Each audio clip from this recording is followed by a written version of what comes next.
வணக்கங்க. முந்தைய பதிவுல பார்த்தோம்னா, அந்த சயாட்டிகா பேக் பெயின் வந்து எதனால வருது? யாருக்கெல்லாம் வரும்? என்னென்ன ட்ரீட்மெண்ட் ஆப்ஷன்ஸ் இருக்கு? அப்படின்றத பத்தி டீட்டெயிலா பார்த்திருந்தோம். ஸோ இந்த சீரிஸ் ஆஃப் பேக் பெயின்ல வந்து நம்மளுக்கு இன்றைய பதிவுல வந்து நம்ம என்ன பார்க்க போறோம்னா, இந்த பிசியோதெரபி எக்சர்சைஸ் பயிற்சிகள்லாம் வந்து இந்த சயாட்டிகா பேக் பெயின் குறையறதுக்கு வந்து எப்படி வேலை செய்யுது? அப்படின்றத பத்தி டீட்டெயிலா பார்க்க போறோங்க. ஜெனரலா பார்த்தோம்னா பேக் பெயின் உள்ளவங்க, சயாட்டிகா பிரச்சனை உள்ளவங்கலாம் எம்ஆர்ஐ ஸ்கேன் எடுத்திருப்பாங்க. ஸோ அந்த எம்ஆர்ஐ ஸ்கேன்ல வந்து L4, L5ல டிஸ்க் பல்ஜ் இருக்கலாம். L5, S1ல டிஸ்க் பல்ஜ் இருக்கலாம். ஸோ இந்த மாதிரி பல்ஜ் இருக்கவங்க, இந்த பிரச்சனை உள்ளவங்களுக்கு பார்த்தோம்னா, பிசியோதெரபி எக்சர்சைஸ் பண்றது மூலமாவே வந்து அவங்களுக்கு வந்து இந்த பிரச்சனைகள வந்து சரி பண்ண முடியுமா? அப்படின்ட்டு நெறைய சந்தேகங்கள் இருக்கும். நெறைய பேத்துக்கு வந்து எதுவரைக்கும் இந்த நம்ம பிசியோதெரபி எக்சர்சைஸ்லாம் பண்ணலாம்? எந்த பாயிண்ட் வரைக்கும் பண்ணலாம்? எந்த பாயிண்ட்க்கு மேல வந்து நம்ம வந்து சர்ஜிக்கல் ஆப்ஷன்ஸ்க்கு போலாம்? உதாரணத்துக்கு வந்து ஃபுல் எண்டோஸ்கோபிக் ஸ்பைன் சர்ஜரியா இருக்கட்டும், இன்ஜெக்ஷன்ஸ் ட்ரீட்மெண்ட்டா இருக்கட்டும், இதுக்கெல்லாம் எப்ப போலாம்? அப்படின்ற சந்தேகங்கள்லாம் நெறைய பேத்துக்கு இருக்குங்க. சில பேத்துக்கு பார்த்தோம்னா, அந்த பிசியோதெரபி எக்சர்சைஸ்லாம் நம்ம கன்டின்யூ பண்றப்ப, நம்மளுக்கு பெயின் ரிலீஃப் நல்லா இருக்கும். ஸோ இதுக்கப்புறம் வந்து இதே வந்து பெர்மனன்ட் ரிலீஃபா இருக்குமா? அப்படின்ற சந்தேகங்களும் நெறைய பேத்துக்கு இருக்குங்க. ஸோ இந்த பதிவுல பார்த்தோம்னா, இந்த எக்சர்சைஸ் பண்றது மூலமா நம்மளுக்கு வந்து சயாட்டிகா பெயின் வந்து எப்படி குறையுது? எப்படி வேலை செய்யுது? அப்படின்றத பத்தி டீட்டெயிலா பார்க்கலாங்க. ஸோ ஜென்ரலா வந்து நம்மளுக்கு வந்து பேக் பெயின், சயாட்டிகா இருக்கு அப்படின்ற பட்சத்தில, ஆரம்ப கட்டத்தில நம்மளுக்கு பிசியோதெரபி எக்சர்சைஸ் தாங்க வந்து கரெக்ட்டான ட்ரீட்மெண்ட்டு. ஸோ இது செய்றது மூலமாவே நம்மளுக்கு வந்து 80% to 90% வந்து நம்மளுக்கு வந்து நல்ல ஒரு பெயின் ரிலீஃப் கிடைக்குங்க. ரொம்ப அட்வான்ஸ்டு ஸ்டேஜ்ல தான் நம்ம வந்து சர்ஜிக்கல் ஆப்ஷன்ஸ் அட்வைஸ் பண்றோம். ஸோ உதாரணத்துக்கு பார்த்தோம்னா, நம்மளுக்கு வந்து இது எப்படி வேலை செய்யுது அப்படின்னு பார்த்தீங்கன்னா, நம்ம கீழ உட்கார்ந்திருக்கப்பயா இருக்கட்டும், நடக்கிறப்பயா இருக்கட்டும், நிக்கிறப்பயா இருக்கட்டும், நம்மளுக்கு வந்து பேக் பெயினோ, சயாட்டிகா பெயினோ இருக்குங்க. இதே இது நம்ம படுத்திருக்கப்ப பார்த்தோம்னா, நம்மளுக்கு வந்து இது குறைஞ்சிருக்கும். Back pain குறைஞ்சிருக்கலாம். சில பேத்துக்கு வந்து பேக் பெயினே கம்ப்ளீட்டா வந்து ரிலீஃப் ஆயிருக்கும். ஸோ இது எப்படி வந்து நம்ம படுத்திருக்கப்ப கம்ப்ளீட்டா வந்து ரிலீஃப் ஆகுது, நிக்கிறப்ப, நடக்கிறப்ப அதிகமாகுது அப்படின்ற சந்தேகங்கள் நெறைய பேத்துக்கு இருக்கும்.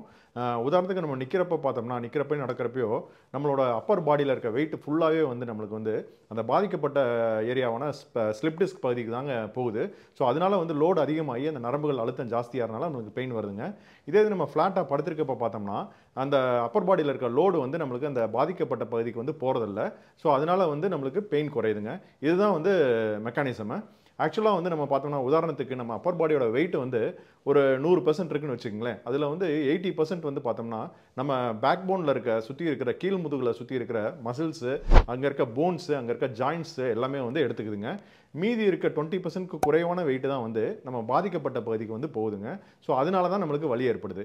ஸோ இந்த பின்னாடி இருக்க மசில்ஸ், அதாவது கீழ் முதுகுல இருக்க மசில்ஸை வந்து நம்ம முறையா பயிற்சி பண்ணி ஸ்ட்ரென்த் பண்ணிட்டோம்னா, நம்ம அந்த பாதிக்கப்பட்ட பகுதிக்கு போறக்கூடிய வெயிட்ட வந்து மேக்ஸிமம் வந்து இந்த சதைகள் எடுத்துக்குங்க, மசில்ஸ் எடுத்துக்குங்க.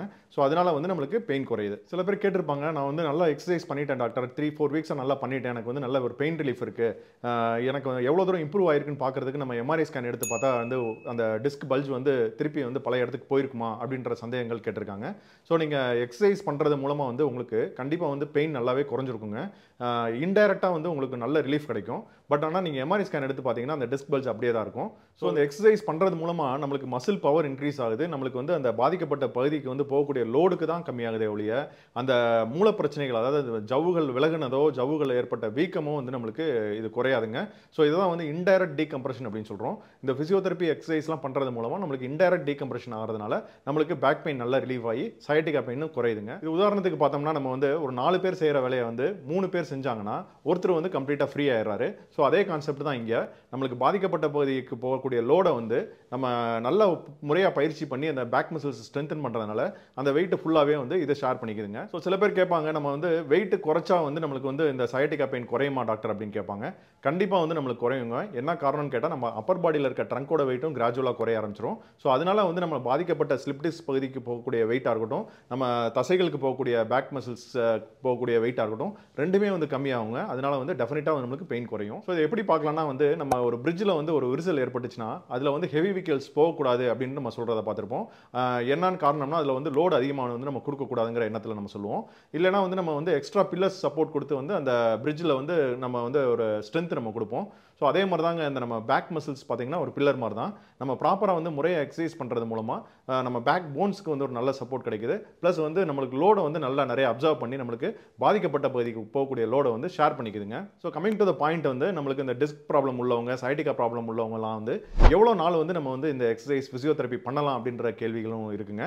ஸோ பொதுவாக வந்து நம்மளுக்கு வந்து ஒரு பைசப்ஸ் மசில்ஸை வந்து நம்ம வந்து ஸ்ட்ரென்தன் பண்ணணும், அதை வந்து பல்கை கொண்டு வரணும் அப்படின்றப்ப வந்து 8 to 10 வீக்ஸ் நம்ம வந்து ரெகுலராக வந்து ஸ்ட்ரென்தனிங் எக்ஸர்சைஸ் பண்ண வேண்டியது இருக்குங்க.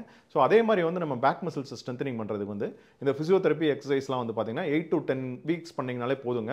அது ப்ராப்பராக வந்து உங்களுக்கு நல்லா ஸ்ட்ரென்த் ஆகி நிறைய வந்து உங்களோட அப்பர் பாடியோட லோடை வந்து அதை கேரி பண்ண ஆரம்பிச்சிடும்.